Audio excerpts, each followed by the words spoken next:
Let's jump right into this explainer. You know, it is incredibly easy to just take modern software for granted, isn't it? But today, we're going to rewind the clock. We are looking at the fundamental, frankly, practical nightmares that early programmers had to deal with when trying to manage data under the hood. We're going to trace this really fascinating journey from the incredibly fragile foundations of early code all the way to the robust structures that basically run our entire digital world today.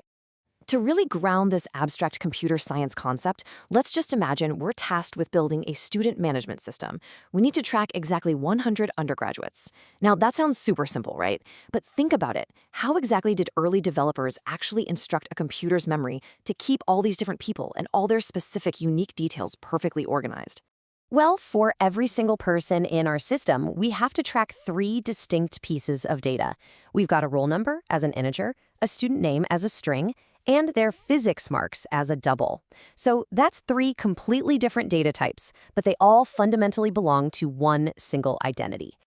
Let's look at how this was originally handled in stage 1, the naive procedural approach. This setup brilliantly illustrates the sheer fragility of how things used to be done using parallel arrays. Because early languages couldn't easily group disparate data types together, programmers just created separate, completely independent arrays. Just look at that perfectly synchronized index 2 right there in the middle. The only thing holding Chirag's identity together, his roll number 103, his name, and his 92.5 score, is essentially this invisible imaginary line drawn across 3 entirely separate memory spaces. It's like a digital house of cards. But here is where the tension really builds. What happens if Chirag drops out? Or, honestly, even more commonly, what if we simply want to sort the students to find the highest physics score? Just imagine telling the computer to sort that bottom array of marks in descending order. The crucial, terrifying point here is that by sorting just the marks independently, the whole system completely collapses. Index 0 now happily holds that top 90.0 score you were looking for, but the roll number and the name at index 0? Yeah, they still belong to Amit. You haven't just mixed up one student here, you have literally destroyed the integrity of your entire database. Suddenly, everyone is assigned the wrong score. What a nightmare.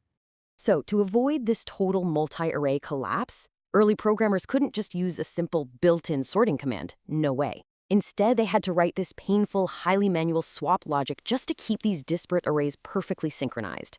If you wanted to move a physics score, you also had to explicitly tell the computer to grab the name from that exact same index and the roll number from that exact same index and literally move all 3 of them simultaneously to their new identical index positions. It was incredibly tedious, and honestly, a single typo meant massive silent data corruption. Which brings us to a major breakthrough in stage 2, unified structures. Enter the struct, or structure, introduced heavily in Z. And let me tell you, this was a massive engineering breakthrough. By using a structure, we finally allow our data to stop being so painfully separated. We can actually declare a student structure that officially groups an integer, a string, and a double together. The data finally comes together under one roof, treated as a single, unified unit in the computer's memory. It was a total game changer. Comparing the 2 approaches directly, on the left side, we have that old way, 3 decoupled, totally fragile arrays. But over on the right, look at what the struct allows us to do. By using dynamic memory allocation on the heap, we create a single array of records.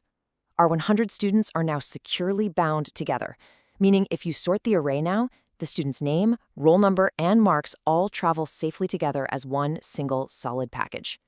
It feels like a massive victory, doesn't it? But, just when we think the problem is completely solved, we've got to ask another critical question.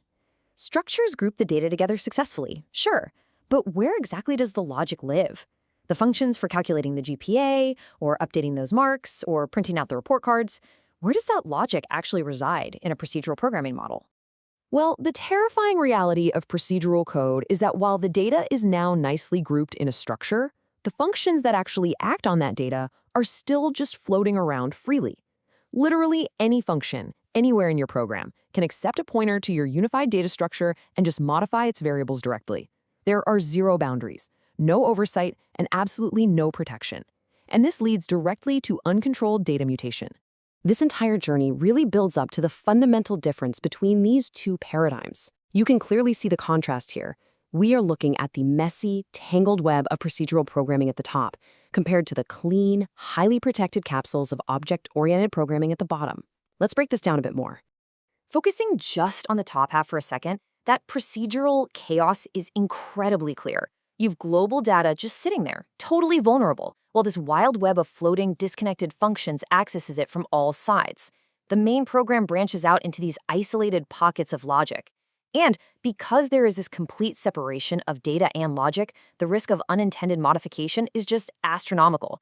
If one function accidentally writes the wrong data to your student structure, finding out exactly which function did it in a massive codebase, yeah, that's like looking for a needle in a gigantic haystack.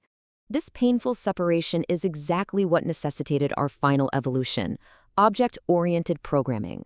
Looking down at the bottom half, we finally see the ultimate reunion, object-oriented order. Instead of just lumping variables together like a struct does, an object actually locks the name, the attributes, which is the data, and the behaviors, which are the logic and functions, safely together inside one single capsule. We call this full encapsulation. Now, those floating functions can't just blindly change a student's physics score anymore. External systems literally have to send a message to the object, politely asking it to update its own score using its own internal rules.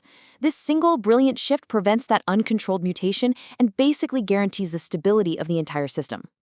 So, I'll leave you with this thought to consider. Think about the sheer scale of today's tech for a second.